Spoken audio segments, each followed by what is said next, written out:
երբեք չեմ մտածել, որ ես կդառնամ դերասան։ Հեշտ թեմա է սնդրել տոնածառը։ Նայեցինքո հոմար չի լսում, ասեք քոկինը քո վրա ֆռում։ Ես թողա մեզ մի քանի հաղորդումը չի ելնելու։ Սենց բաներ են ասում, ես շոյվում եմ, ես ուր գնում եմ, միշտ ինձ ասում են գիտարը հետդ կբեր։ Կպարկեմ տակ ավազին, ու արևը ինձ երկը ժպտա։ Դա կլինի ոչ թե դեսիցը, այլ դենիցը։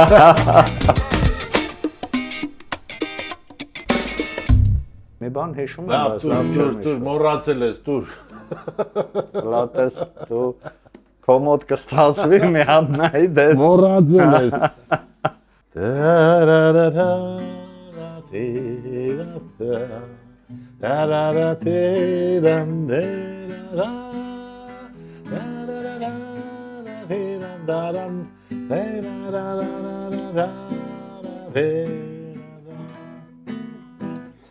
Ուրեմն ասեմ Գորջան,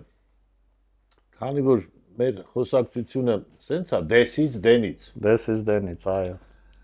Մի հատ դենից սկսենք։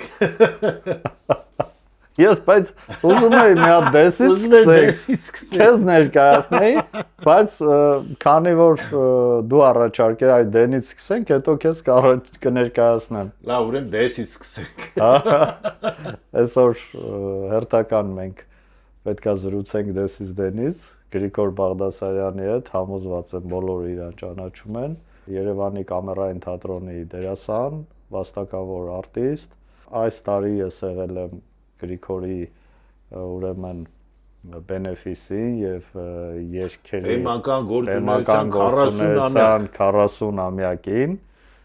ընդ որում նաեւ այնտեղ դու ներկայացնում ես շնորհանդեսներ քո գրած երգերի,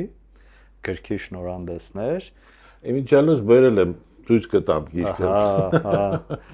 Հա, ես ունեմ այդ գիրքը քո մակագրությամբ, իհարկե։ Մենք այդտեղ հրաշալի մի հատ բան է ականատես եղանք, որ թատրոնը քեզ շնորհեց առաջինն էր իմ միջայլոց դա թատերական գործունեության հերոսի կոչման քեզ արժանացրեց։ Կամերա առաջին անգամ կամերային թատրոնում կամերային թատրոնի հերոս կամերային թատրոնի հերոս շքանշանով, այո, ու դա դու ոնց որ բացեցիր այդ ճյուղը ու չի բացառվում, որ տարիներ անց այդ դառնա բավականին այդպես մեծ նոմինացիա, էլի։ Ավանդույթ է դառնալու բնականաբար, հա։ Եվ ես գիտեմ, որ դուք աստղերի ծառուղի ունեք, այնտեղ նաև կա քո անվամբ դրված այդ աստղը, դրա մասին էլ ուզում եմ ասես, երբեք դրել եւ որտեղ այդ ծառուղին, որտեղ կարելի է տեսնել։ Մեր թատրոնի մոտ է Գորջան, այնտեղ տարիներ առաջ այդ գեղեցիկ այդ ջեմուղի բացվեց, մեր թատրոնի վառ ներկայացուցիչների անուններն են Եվգենիա Պատպամոգովան եւ Գեորգի Ամիրաղյանի աստղերը առաջինը դրվեցին, որովհետև իրենք շատ մեծ ներդրում են ունեցել կամերային թատրոնի գործունեության մեջ, ու տենց շարունակական եղավ այդ ջեմուղու աստղերը։ Եվ անցած տարի ես ինձ էլ բախտ վիճակվեց արժանանալ այդ գեղեցիկ իրադարձությանը, որի համար ես շատ հպարտ եմ։ Մենք էլ ենք հպարտ, որ հանձինս քեզ մեր ընկերոջ այնտեղ ունենք արդեն նմանատիպ կարելի ասել հուշարձան, չէ՞, դա ոնց է կոչվում, հուշարձան է էլի կոչվում։ Երևի թե հա, հուշարձանը, հա։ Ընդ որում երևի ամենամնայուններից մեկն է։ Շատ լավ մտահղացում է, շատ լավ գաղափար է, որը որ հետնորդներին, գալիք սերունդներին պիտի ոգևորի, որ իրենց աստղն էլ լինի այդ ջեմուղում, այո, եւ դա պարտավերոցնող է նաեւ։ Դե ես նման ջեմուղի Հայաստանում տեսել էի կինոգործիչների, այսինքն կինո Մոսկվայի դեմն ենք տեսել, բայց թատերական ոլորտում ես դա ասենք այլտեղ չեմ տեսել, ու դա շատ ուժեղ, շատ լավ ավանդույթ է միջայլոց, որովհետև Հայաստանում լավ բան է, միշտ Հայաստանում է սկսում, էլի։ Հետո ես առաջարկում եմ հիմա մենք միջև կգանք եւ կխոսենք կամերային թատրոնից, մի հատ հիմա գանք քո ուզած դենից սկսենք խոսալ։ Խոսենք, դենից խոսենք։ Ես քանի որ հնչեցրեցի գիտարը, ուզում եմ ասել դենիցը շատ վաղուց է եղել իմ կյանքում։ Ես 11 տարեկան էի, մայրս ինձ ուղղորդեց, ասեց արի քեզ տան գիտարը, գնա գիտար նվագել սովորի տղա ջան, որի համար շատ շնորհակալ եմ իմ մորս։ Հա։ Ու այդ ժամանակվանից առ այսօր գիտարը իմ կյանքի ընկերն է եղել։ Այն տարիներին, երբ որ արդեն ես մի քիչ տիրապետում էի գիտարին արդեն իմ դասընկերները դրանից հետո էլ ասենք երկար տարիներ ես ուր գնում եմ միշտ ինձ ասում են գիտարը հետդ կբերես։ Այս էլ մեր ոչ մի ընկերական քեֆ չեմ հիշում, որ դու առանց գիտարի գաս։ Մենք դաժե պախոտ որ գնացել ենք, դու գիտարով ես եկել։ Ու գիտես ինչ կա, ինչն էր հետաքրքիր, որոշ ժամանակ անցավ հələ դպրոց էի սովորում, չգիտես ինչի ես հոգնել է, ասում եմ կլի ես մի օր գնամ առանց գիտարի, բայց հիմա հետադարձ հայացքով որ նայում եմ, մտածում եմ ինչ լավ է որ գիտարը իմ ընկերն է եղել ամբողջ կյանքի ընթացքում, որովհետև երգը, գիտարը դա ապրեցնող երևույթ է։ Եթե մարդ երգի հետ ընկերություն չի անում, այդ մարդը ինչ որ բաներից զուրկ է մնում կյանքում։ Ես դա ասենց ասեմ կյանքի փորձից եմ ասում։ Հետո գիտարով երգերը ավելի հոգևոր են, չգիտեմ, ավելի տրամադրող են, շատ անմիջական են։ Այսինքն դու կարաս գիտարը վերցնես ընկերների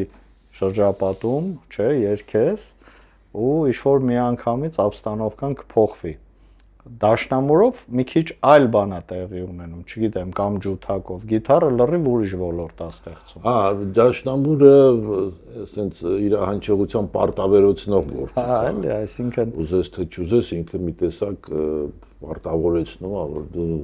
ձգվես, լարվես եւ այլն։ Օրինակ կներես դաշնամուրը, երբ որ ինչ-որ մեկը նվագում է,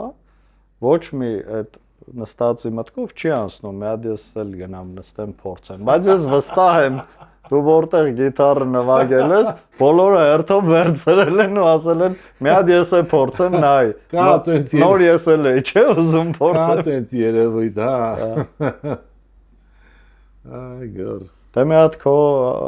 լավ երգերից մեկը կուզենք իրար հետ երգենք։ Ես ասեմ ու երգեմ Գորջան 90-ական թվականներ 97-98 թվերներ այդ ժամանակ սկսեցի երգեր էի լսում տարատեսակ երգեր ռադիոյով եւ այլ հեռուստատեսությամբ ու չգիտեմ ինչի իմ մեջ էլ ցանկություն առաջացավ երգ գրել ինչ որ բաներ կար դուրս չէր գալիս ինչ որ բաներ կար դուրս գալիս էր հա Դե ես էլ որ գիտարայի նվագում որոշեցի փորձեմ ես էլ երգը։ Դե ասելիք կար երևի։ Ու ես հիմա կերգեմ իմ առաջի գրած երգը, որը որ տենց եկավ մտքիս եւ չգիտեմ ինչի ստացվեց ոնց որ թե այդ երգը ես այս երգը որտեղ էլ որ երգում եմ բոլորին դուր է գալիս, չգիտեմ ինչի։ Ու ինքը այսօրվա մեր հանդիպումի հետ էլ շատ համահունչ է, ինչ իմաստով, որովհետև մեջը կան սենց բառեր, ասում եմ, քո օրը դար է դառնում, դարդ պատմություն, հավերժ սիրո մի պատմություն։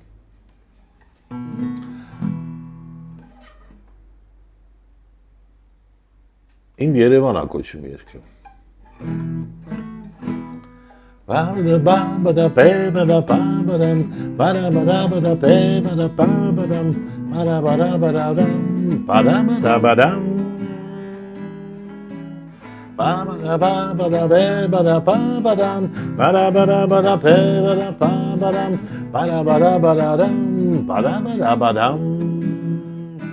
Իմ Երևան քաղաք, իմ լույս, իմ Երևան քաղաք իմ հույս քորը դար է դառնում դարը պատմություն ավերսիրո մի պատմություն քորը դար է դառնում դարը պատմություն ավերսիրո մի պատմություն բացվում է օրը Ոլույսով Ես կանում ես օրեցով կորեց դար է դառնում դարդ պատմություն հավերսիրո մի պատմություն կգա անձրև բարար մի հոր ու կփայլեն մայթերդ բոլոր քորեց դար է դառնում դարը պատմություն ավերսիրո մի պատմություն քորեց դար է դառնում դարը պատմություն ավերսիրո մի պատմություն ու քո գրկում իմ Երևան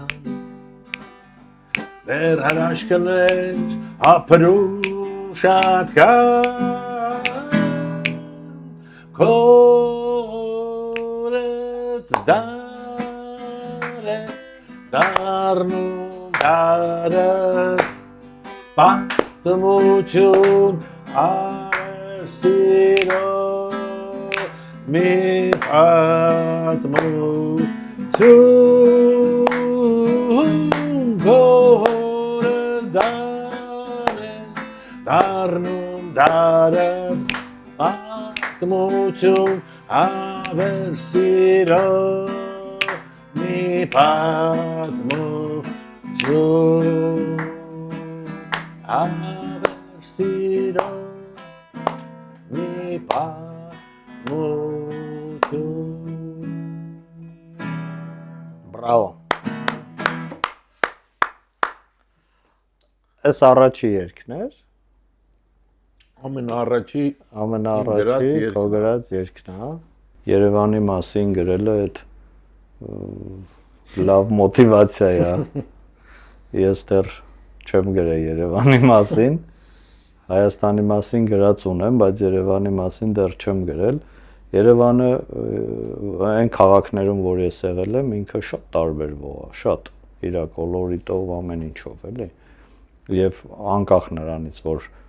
Հայաստանի մայրաքաղաքն է ինքը իրոք շատ ուրիշ է այնպես որ ես վստահ եմ դեռ Երևանի մասին դու շատ երգեր կգրես Տեսնենք Աստվածն առաջ Գիտես ինչն է որ ինչ կուզեի քեզ հարցնեի Տես հետաքրքիր ասում ես Երևանի մասին չես գրել բայց ես գիտեմ որ դու բանաստեղծություններ ես գրում հա եւ շատ հետաքրքիր շատ խորիմաց շատ փիլիսոփայական բանաստեղծություններ ես գրում երբեմն որը որ երբ ես ընթերցում եմ բաներ կան որ ինձ շատ են ոգևորում ուզում եմ հասկանամ երբանից ես սկսել գրել ու ինչի ես սկսել գրել Էլի գալիս ենք ասելիքին որովհետև սկսել եմ գրել երևի 99-2000 թվերից իհարկե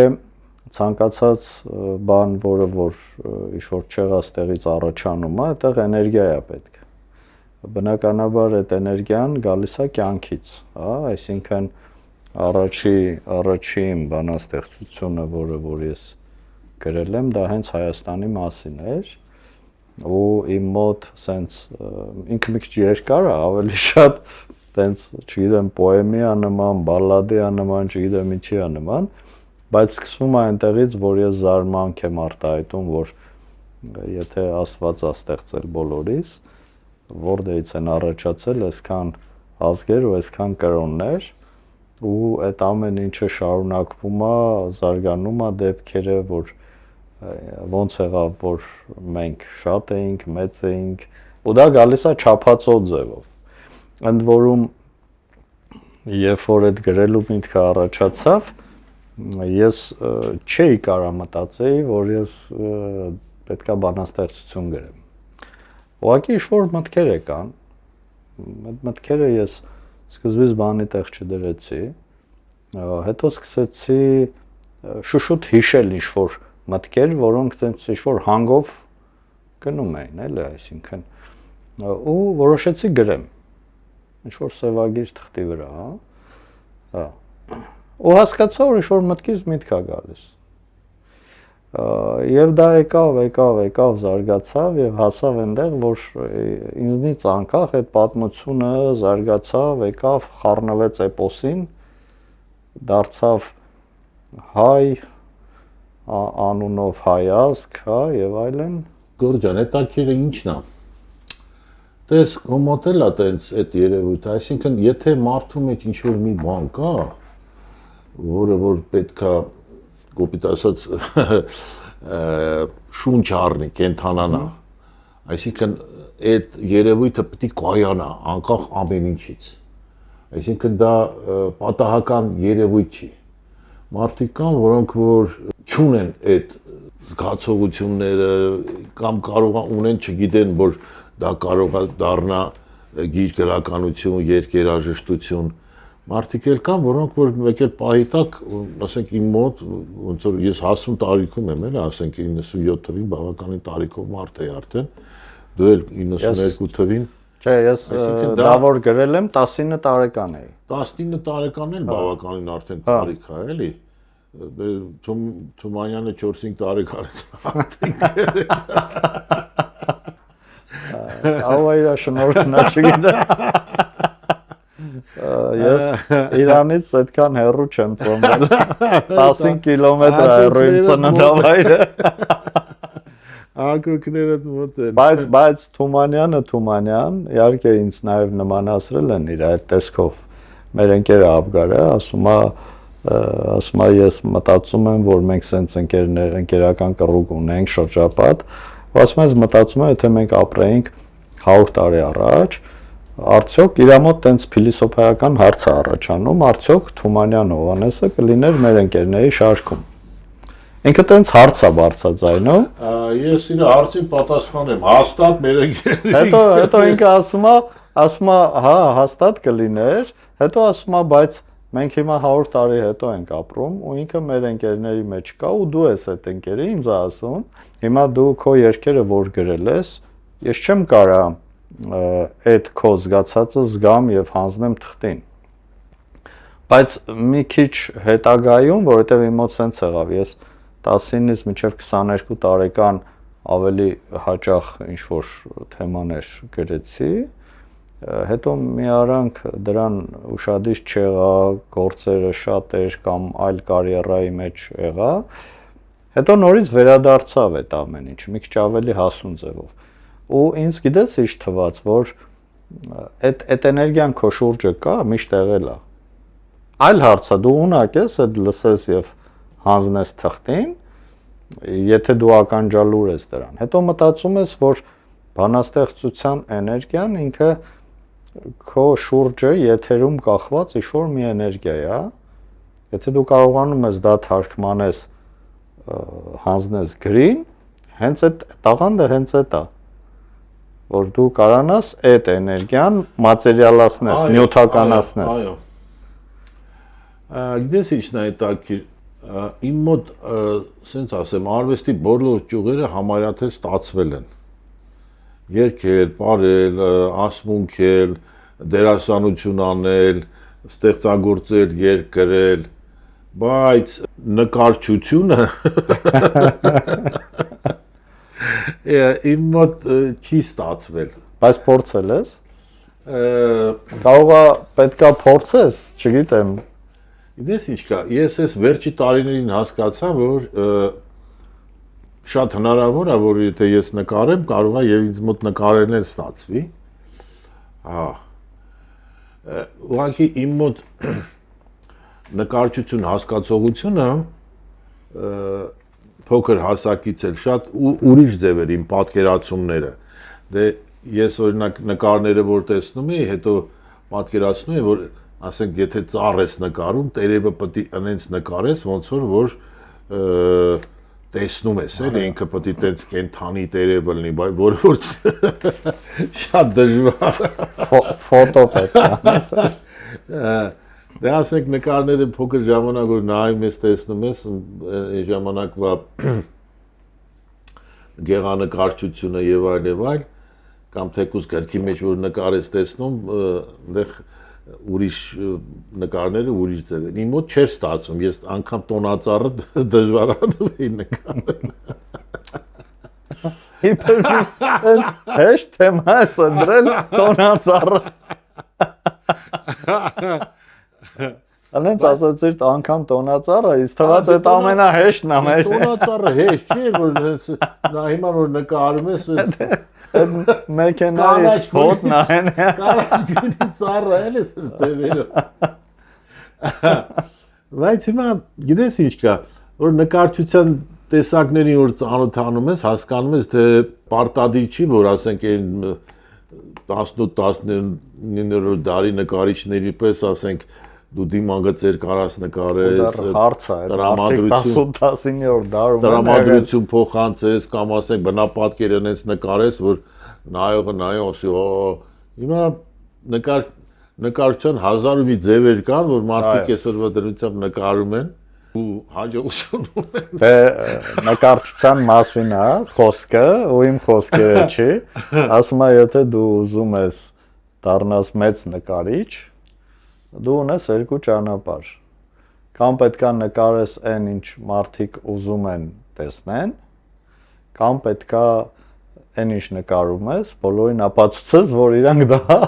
ընդունեն որպես նկարչություն։ Ու ժամանակը ցույց է տվել, որ ընդհանրապես նրանք ովքեր նկարը առնում են կամ մեծ կոլեկցիոներներ են բան, իրանք չեն առնում նկարը որպես գործ։ Իրանք առնում են նկարչի, որտեվ դա այդ նկարչի գործն է։ Անունն են առնում, այսինքն մենք տեսել ենք, որ շատ հայտնի նկարիչներ ունեն ինչ-որ սես գծապատկեր արած, որը մի քանի միլիոն դոլարով է վաճառվել, այսինքն այստեղ արդեն անունն է վաճառում նկարը։ Բայց եթե հետ վերադառնանք քո նկարելուն, էլի մի քիչ մետաֆիզիկայից պետք է ասեմ, տենց գաղափար կա, որ մարդիկ կան, որոնք կարողանում են լսել գույները։ Լսել, որովհետև ինչպես գիտենք, լույսը, որը էլեկտրամագնիսական ալիք է, ինքը բեկվելուց առաջացնում է ծիածան, 7 գույն, հա, այսինքն սպիտակը դառնում է 7 տարբեր գույներ, որոնք իրենց բնույթով, ֆիզիկական հատկություններով տատանումներ են, որոշակի կարճ հաճախության սահմաններով։ Խոսքը շաքարով, դու գույների ինչն ես լսում, որ նկարում ես։ Այ հիմա ես գալիս եմ դրան, էլի, այսինքն համարվում է, որ այդ մեծագույն նկարիչները, տես դու ասեցիր 18-19-րդ դարի, մոտ դեռ հարց է, այդ մարդիկ 18-19-րդ դարում ապրած իրանց նկարներն են, թե այդ նկարները վաղուց եղել է, ուղղակի վերագրել են այդ մարդկանց։ Բայց հիմա հարցը դա չի, հարցը նա է, որ նրանք ովքեր դա նկարել են, իրանք իրոք խորապես տիրապետել են գույներին եւ նկարելու տեխնիկային։ Եվ չի բացառում, որ իրանք գույն են լսել, հա, որովհետեւ եթե նայում ես ֆիզիկական տեսանկյունից, ձայնը դա տատանում է, որը մենք լսում ենք, օդի տատանում է, որը մենք լսում ենք։ Եվ գույնն էլ է տատանում, հա, այսինքն ծիածանը, որը մենք երկնքում տեսնում ենք, դա լույսի բեկման որոշակի կոնկրետ ալիքներով տատանումներ են։ Կներես, ընդմիջեմ, այսինքն նաև բառն է տատանում, ամեն ինչն է, այսինքն վիբրացիաներ են մեր շուրջը։ Եվ մենք էլ մարդը կենթանի է, բջջի մակարդակով որոշակի հաճախությամբ տատանվող մասնիկներ են։ Այսինքն մեր ամեն ինչը մեր շուրջը կազմված է որոշակի տատանումների հետ, բայց եթե վերադառնանք գույնին, հա, մենք պարտադիր չի, որ այդ գույնը տեսնելով, մարդկը այդ գույնը զգում է,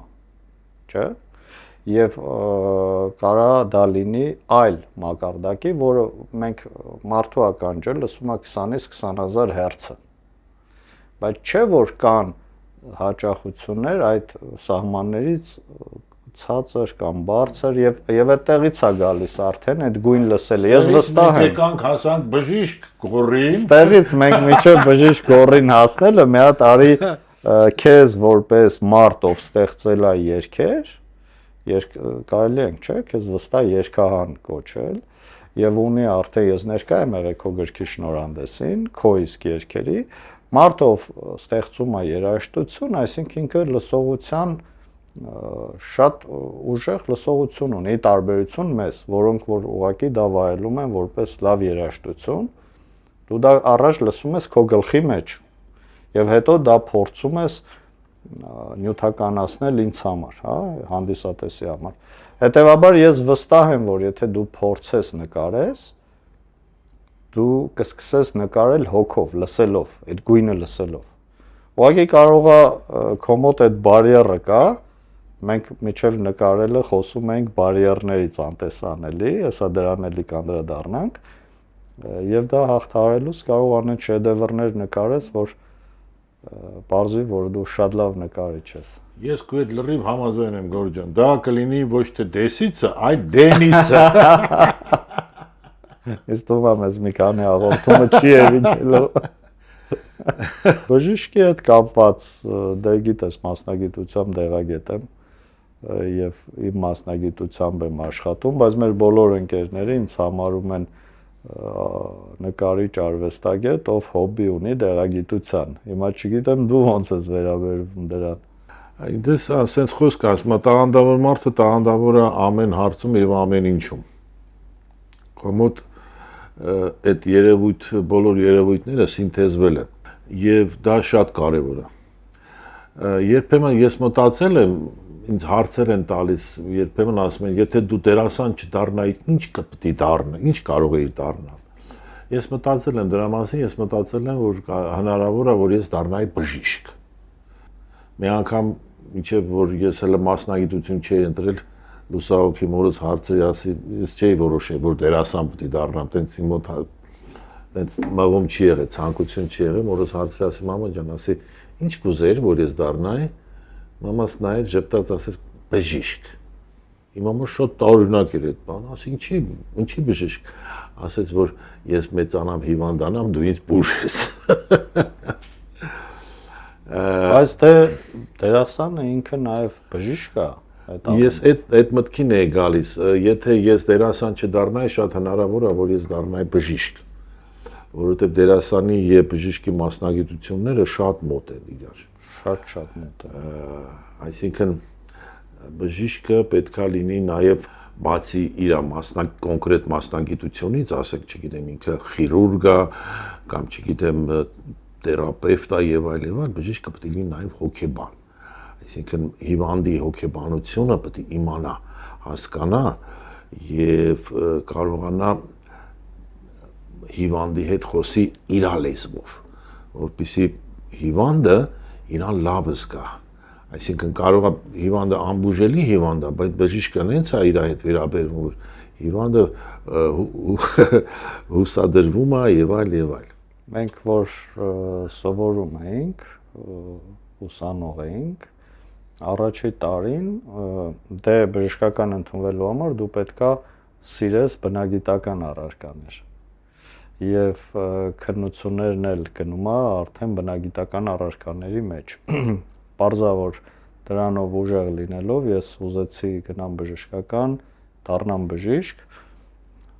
ու երբ որ ընդունվեցի անցա դեղագիտության ֆակուլտետ, չնայած մեր տարին փորձ արեցին, միացրեցին բժշկություն ու դեղագիտությունը, մենք առաջի ու վերջի ընդունված շրջանավարտն ենք, ովքեր ընդունվեցին որպես դեղագետ թերապևտներ, էլի, ու ոնց որ ամեն ինչ տենց մանրամաս ուսումնասիրեցինք, այդ փորձեր ու դա հետո ավարտեցին։ Բայց առաջի կուրսում մենք սկսեցինք անցնել լատիներեն։ Լատիներն ինձ համար հումանիտար լեզու է եւ մի քիչ ավելի անհասանելի է, որովհետեւ բնագիտար թեկումով ուժեղ լինելով դու հումանիտարից բարձր մի քիչ որ լավ լիներ, կգնայիր հումանիտար թեկումով, էլի։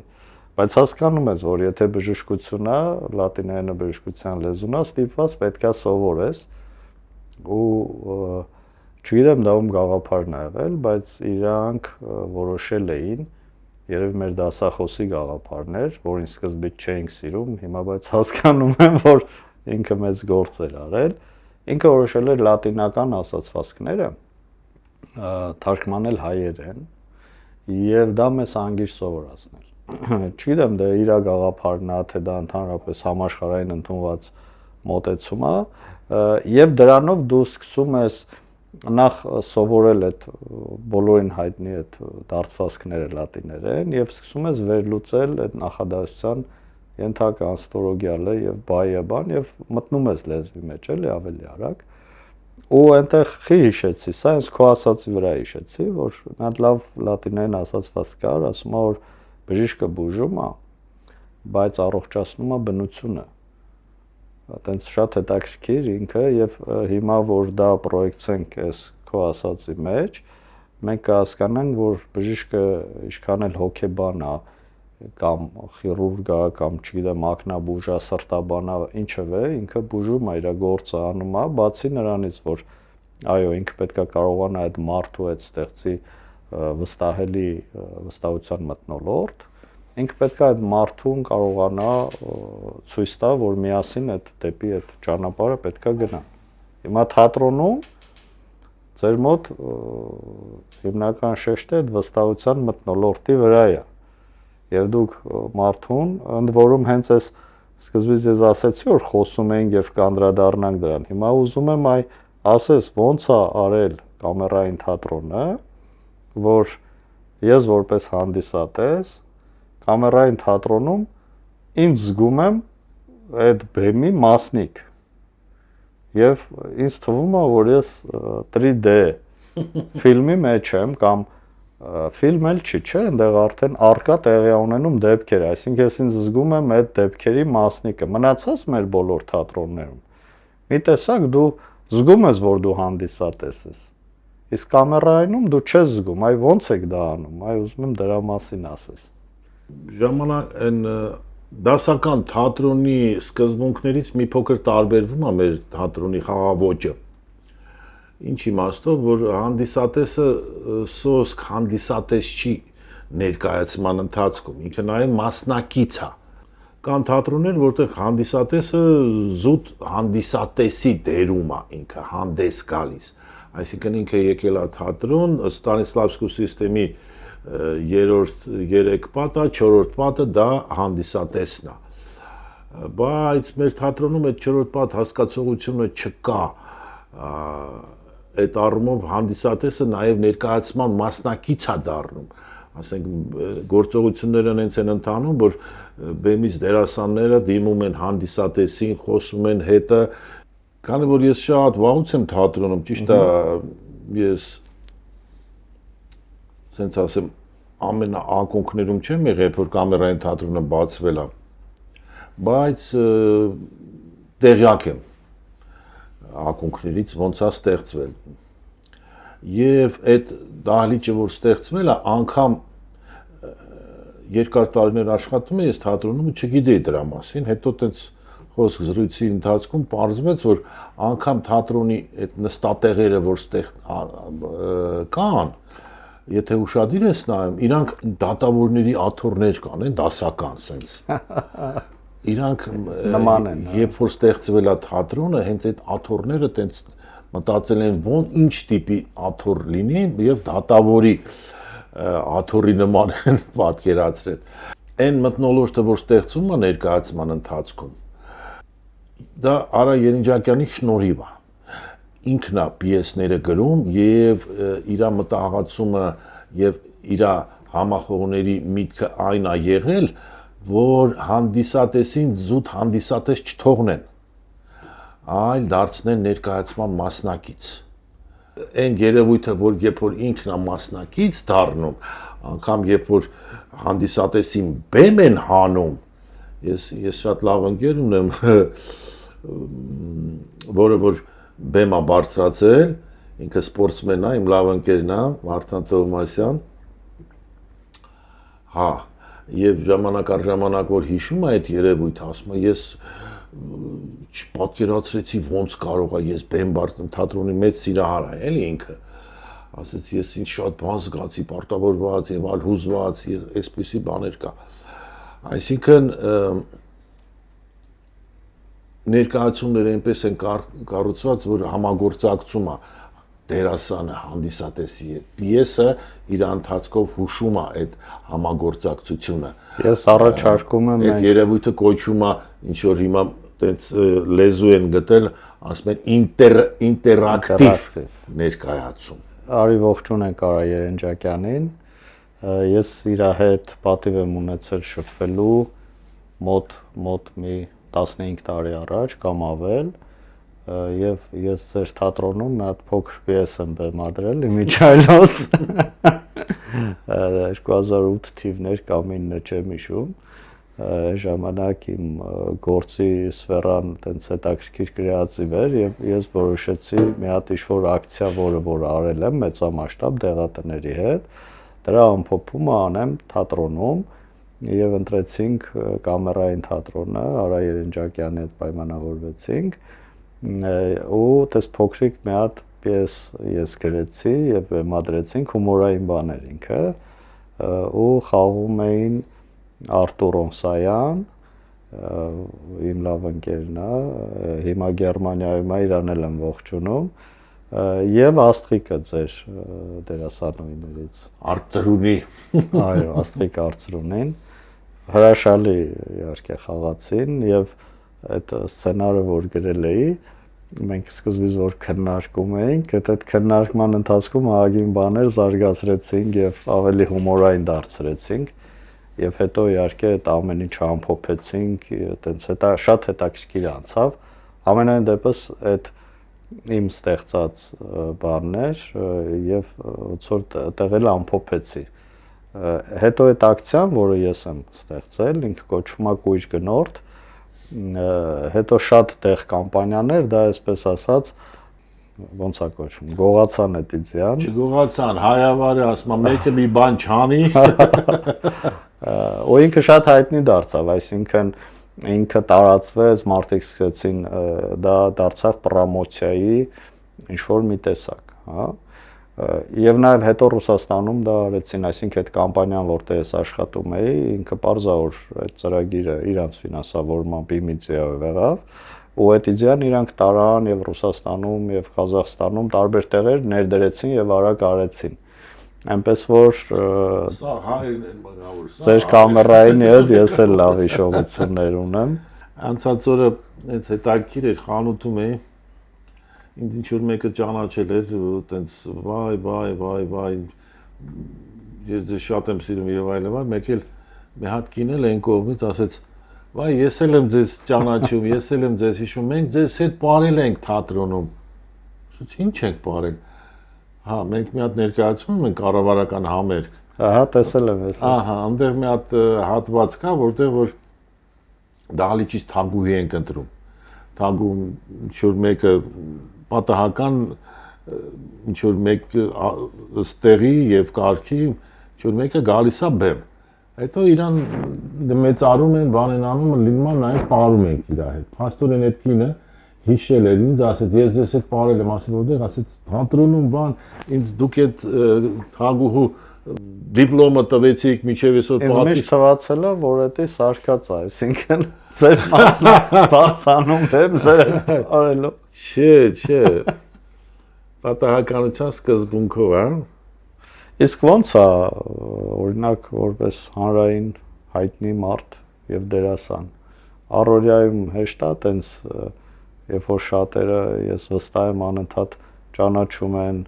ուզում են շփվեն նկարվեն այ մի քիչ դրա մասին ասա սենց ասեմ ինձ համար մեծամասամբ հաճելի է երբ որ մարդիկ ինձ ճանաչում են հարգանքով են վերաբերվում եւ այլ այսինքն գիտես ինչա քո երբ որ քո արած գործդ գնահատվում է այդ դեպքում դու քեզ լավ ես զգում եւ շատերը որ տեսնում են մեծամասամբ ասում են հա դուք իմ սիրած դերասանն եք բան ես ձեր բոլոր ֆիլմերը ասած բաներ են ասում ես շոյվում եմ ես ինչ որտեղ նաեւ զարմանում եմ ասում ինչ հետաքրքիր է իմ արած աշխատանքը տես մարդիկ գնահատում են որը ինձ համար շատ ոգևորիչ է։ Բայց դրա մյուս կողմն էլ կա։ Մեդալի հակառակ կողմը։ Մյուս կողմն էլ կա, երբեմն երբ որ սերիալներում խաղում ես, միշտ չի որ դրական կերպարներ ես խաղում։ Կամ ասենք, քեզ թվում է որ դու դրական կերպար ես խաղում, այդ հանդիսատեսը սերիալի լրիվ ուրիշ կերպ է անցալում։ Այն տարիներ առաջ հրեշտակների դպրոցը տես մի հատ սերիալ կար, որի շատ է տպավորվի իմ մեջ։ Այնտեղ իմ խաղընկերս իմ սիրուհին էր։ Հա։ Եվ ինքն էլ սցենարով այն սյուժեով ունեցել, որ ինքն էլ ուրիշ մեկի հետ էր սիրաբանում։ Հա, մի օր փողոցում եմ։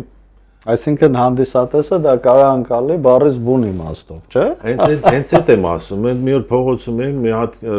կին էր, ինձ տեսավ, ասեց, արի քեզ բան եմ ասում։ Ես պատկերացնում։ Արի ասես։ Գախնիկը բացահայտվել է։ Մի կողմ քաշեց, ասեց, նայեց այն կողմ, հոմար չի լսում, ասեց, քո կինը քո վրա ֆռում է։ Ասեցի, ինչ։ Ասեց, հա, դու չգիտես, քո կինը քո վրա ֆռում է։ Ասես, ինչ ասում, հետո հասկացա, որ սերիալի հովերի տակա։ Ասել լուրջ ես ասում, ասեց հա։ Ես զգուշ եղի ասում։ Ես շատ ուրախ եմ, որ էդի կինա քեզ ասող էր, որտեղ տղամարդը լներ, ես թվում է մի հատ ծես կուտեր, մինչև ամեն ինչ կբացահայտվեր։ Ես իմիջայլոց դու ֆիլմերից խոսեցիր, որ նկարվել ես, բայց մինչև ֆիլմերին անդրադառնանք, ես նաև բախտ եմ ունեցել տեսնեմ 40 օր համբառնալուց առաջ ներկայացումը, որտեղ դու խաղում էիր, Խալացյանի գրքերը ես կարդացել եմ, բայց այդ գլուխ գործոցներից է։ Այն ժամանակ, որ այդ ներկայացման եկա, ինքը դեռ կար եւ նստած էր զալում, իսկ ֆիլմը ուղղակի ցնցեց այդ բանը, թատրոնը ներկայացում, դրա հետ կապված քո մոտեցումը փոխվում է դրանից, թե դու որ բեմի վրա ես։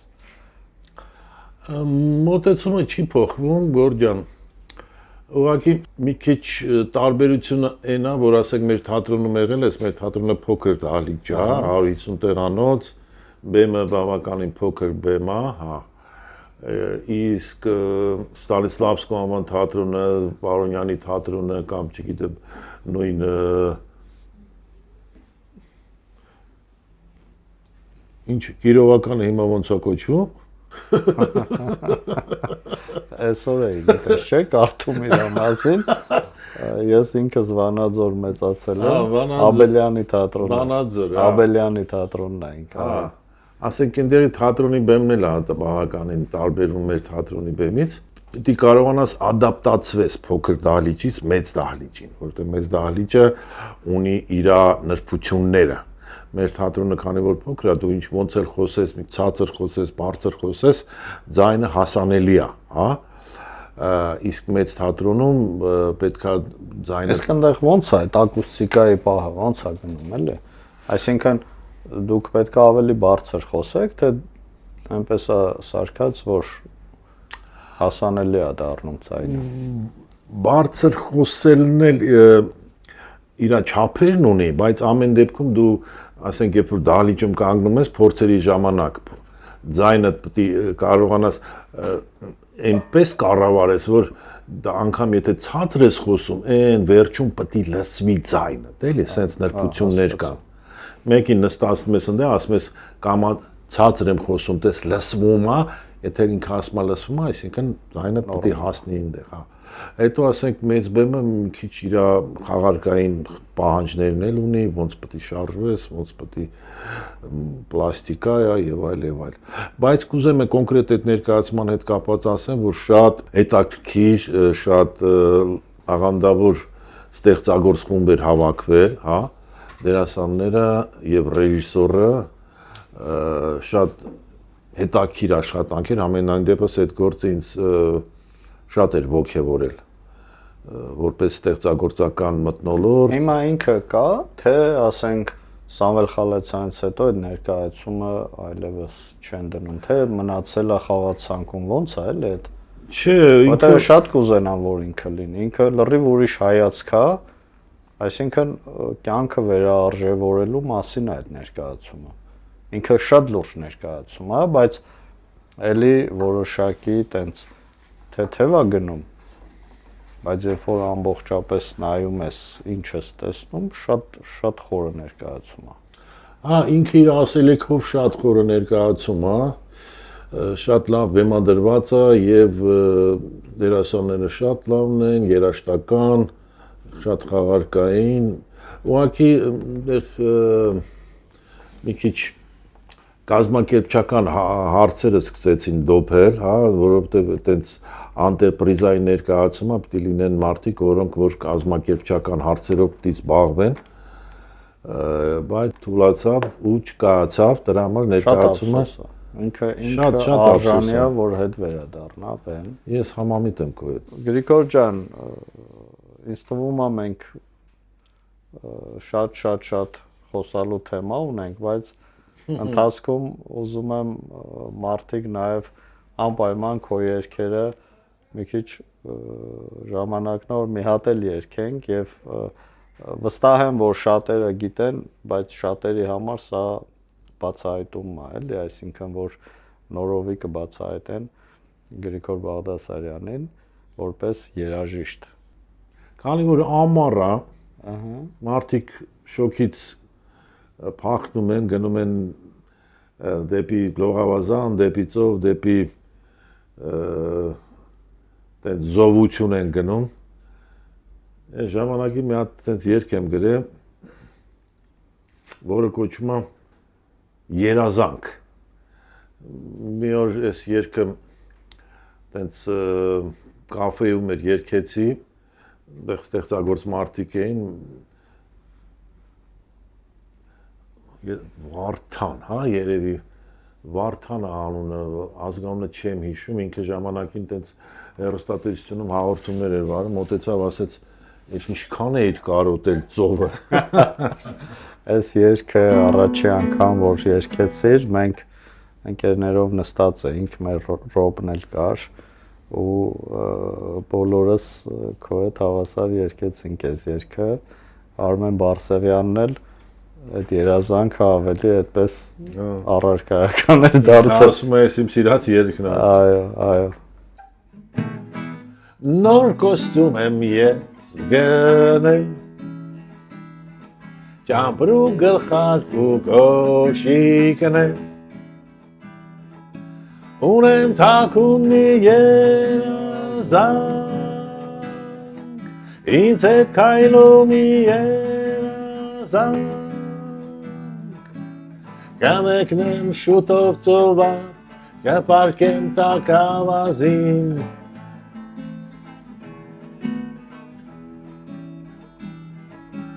կմեկնեմ շուտով ծովափ, կպարկեմ տակ ավազին,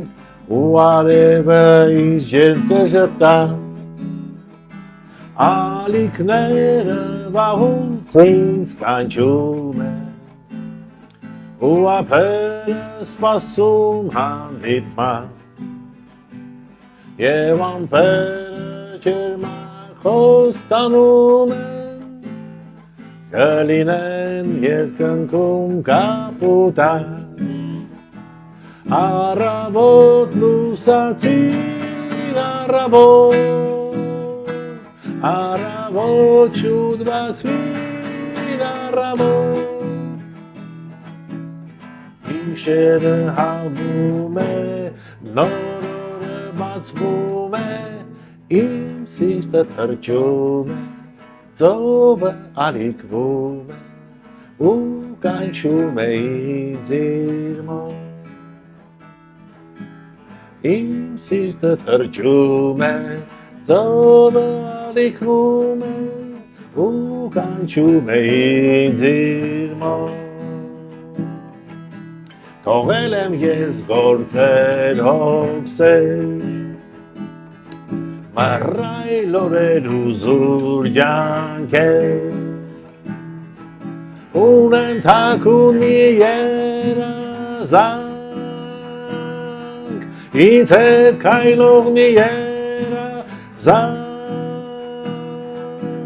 կմեկնեմ շուտով ծովափ կպարկեմ տակավազին ու արևը ինձ ջերմ կժտամ կմեկնեմ շուտով ծովափ կպարկեմ տակավազին ու արևը ինձ ջերմ կժտա ալիքները վաղուց ինձ կանչում են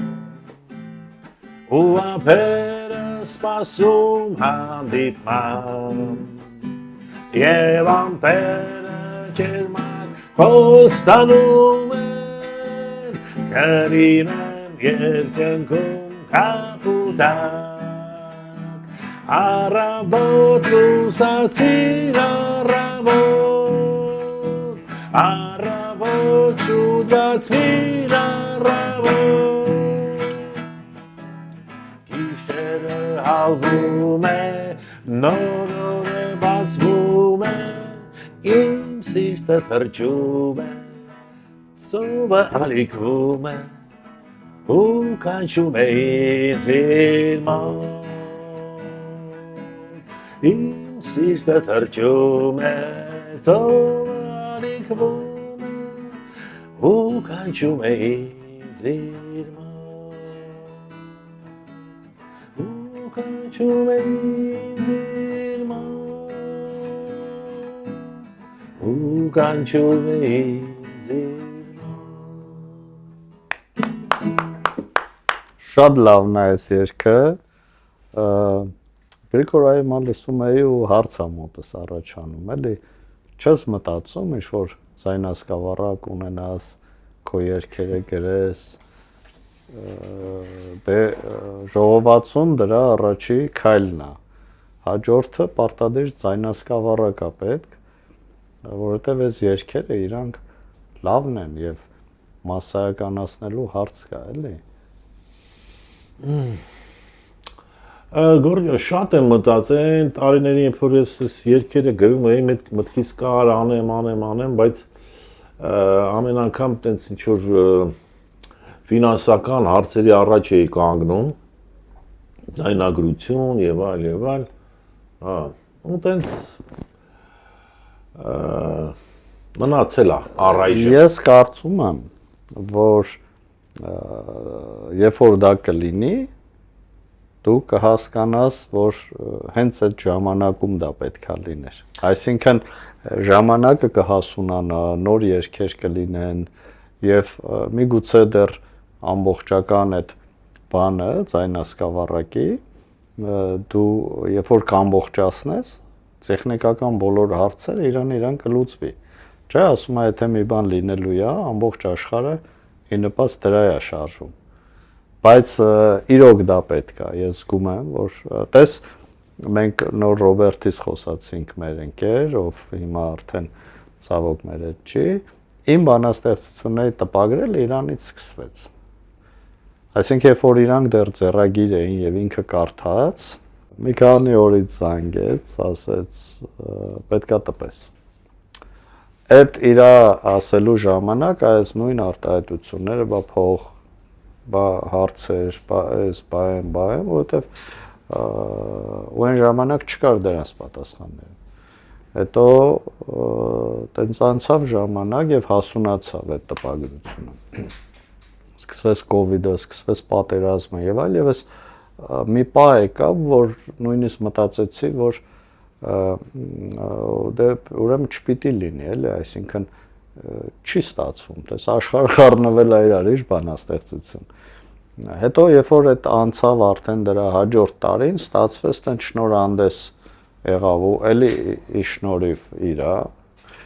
եւ ես այդ օրը ծանոթացա նաեւ մեր մյուս ընկերների հետ շատերի հետ, ասենք Առաքելյան Ռոբերտի հետ ծանոթացա, Բարսեղյան Արմենի հետ ծանոթացա եւ մինչ օրս մենք շատ լավ ընկերություն ենք անում։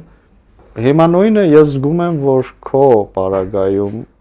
իրանք պետքա դառնան անպայման սկավառակ, ձայնասկավառակ եւ դրա պահը հասունանում է արդեն։ Ճիշտ ես ասում Գորջան, գիտես ինչն է հետաքրքիր, շատ մի հատ այս պահին իմ համար շատ հետաքրքիր միտք, ասեցիր ամեն ինչ իր ժամանակն ունի։ Երևի թե այդ ժամանակը արդեն հասունացել է։ Շատ խորիմաստ բան կա, այդ ամեն ինչի մեջ ամեն բան ասում է իր ժամանակին է լինում։ Համաձայն եմ։ Լեցի, գիտես ինչն է հետաքրքիր, ես որ խմում եմ, այդպես մի քիչ թարմանում եմ։ Ինչի՞ց է։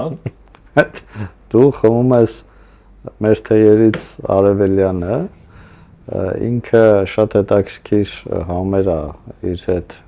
պարունակում։ Նախ ինքը իրոք թարմացնող տոնուսավորող ազդեցություն ունի։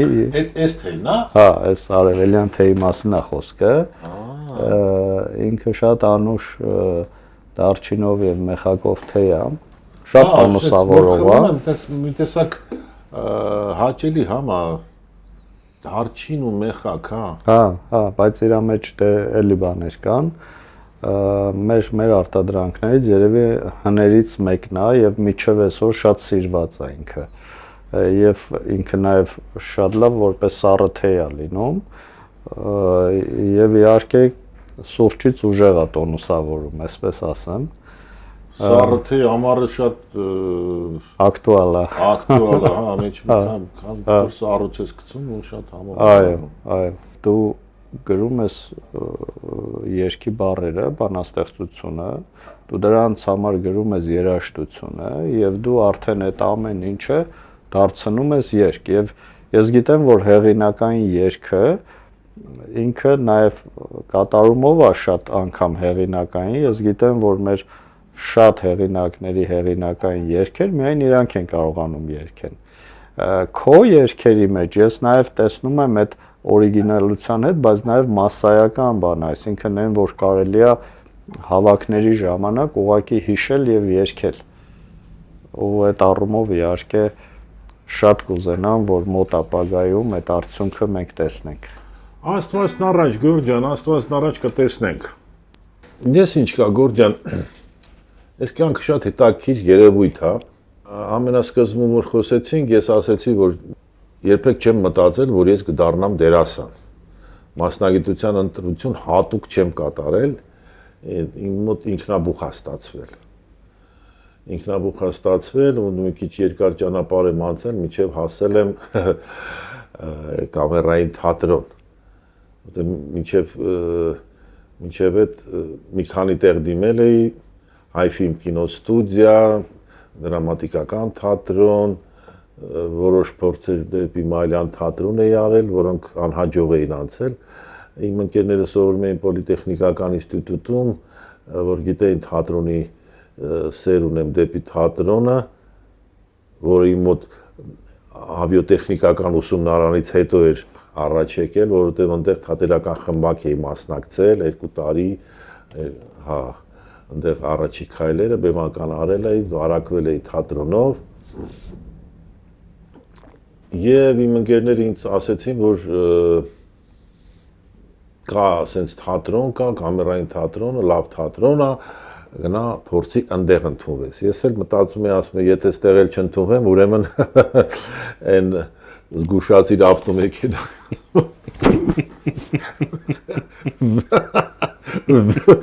Վերջը։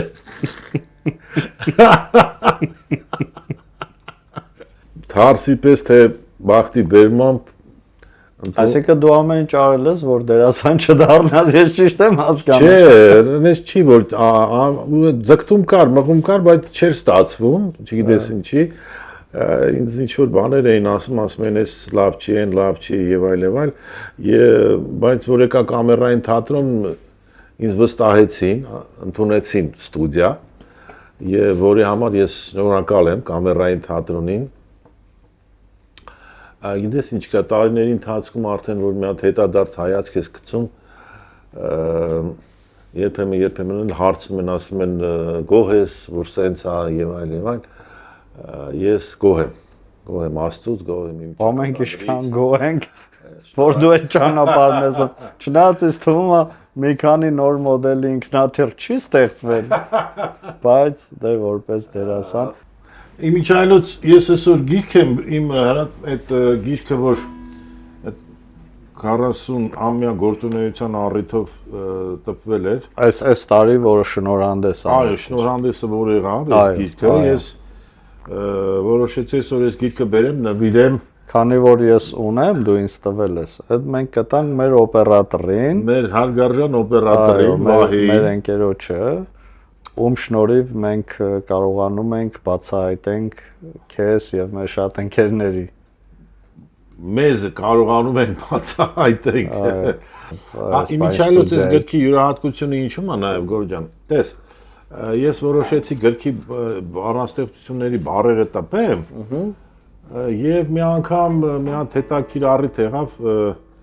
ինձ հուշեցին երկու ճգնախորիորդ որոնք իմ զրուցակիցներն էին ասեցին որ հնարավոր է քանի որ դարը զարգացել է ասեցին QR կոդով կարող ես QR կոդը տպել եւ Telegram ալիք որ ասենք բոլորս էլ ունենք հեռախոսի մեջ ասած քո երկերը այդտեղ ձայնագրես տեղադրես մարդիկ կարող են այդ QR կոդով լսել քո երկերը լսել Դե դա այս դարի ձայնասկավառակա փաստորեն ես որոշեցի այդ խորհրդին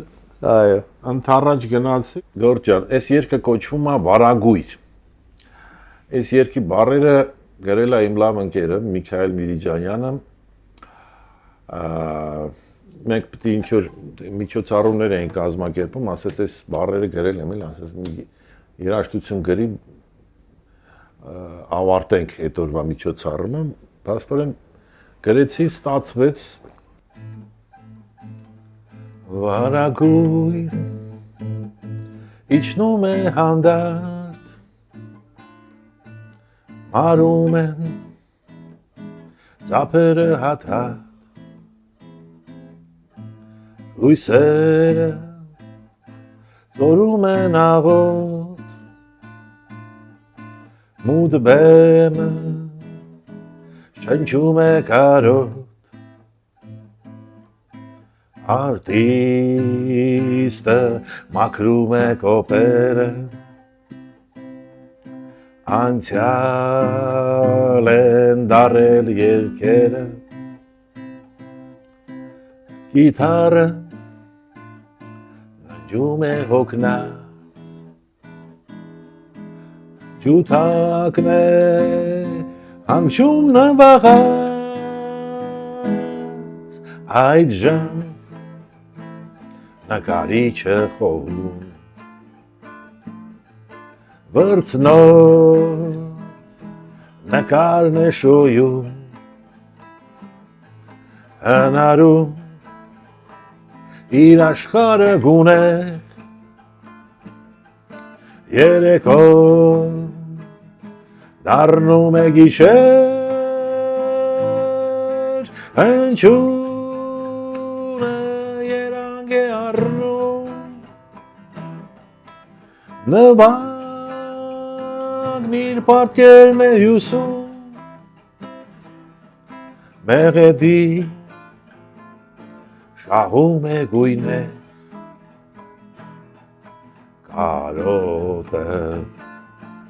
լցվում է եթեր Վարագույր իջնում է հանդարտ մարում են ծափերը հատ-հատ լույսերը ծորում են աղոտ Մուտ բեմը շնչում է կարոտ լույսերը ծորում են աղոտ մուտ բեմը շնչում է կարոտ պամ պարարամ պամ պարարամ պամ պարարամ պամ ստե ծափեր են հնչում էլի Bam, ba-da-dam, bam, ba-dee-dam, ba-ba-da, ba-da, ba-da, ba-dee-dam, bam, ba-dee-dam, bam, ba-dee, ba-da-da, bam, ba-dee-dam, bam, ba-dee-dam, ba-ba-da, ba-dee, ba-da, ba-dee, ba-da-da-dam, bam, ba-da-dam, ba-da-da-dam, bam, bam, ba-da-dam, ba-da-dam, ba-ba-da, ba-dee, ba-da, ba-da-dam, bam, ba-dam, ba-da-dam, ba-da-dam, ba-da-dam, bam. Ba-ba-da-bam, ba-dam, ba-bam, ba-dam, bam, ba-dee, ba-dam, ba-dam.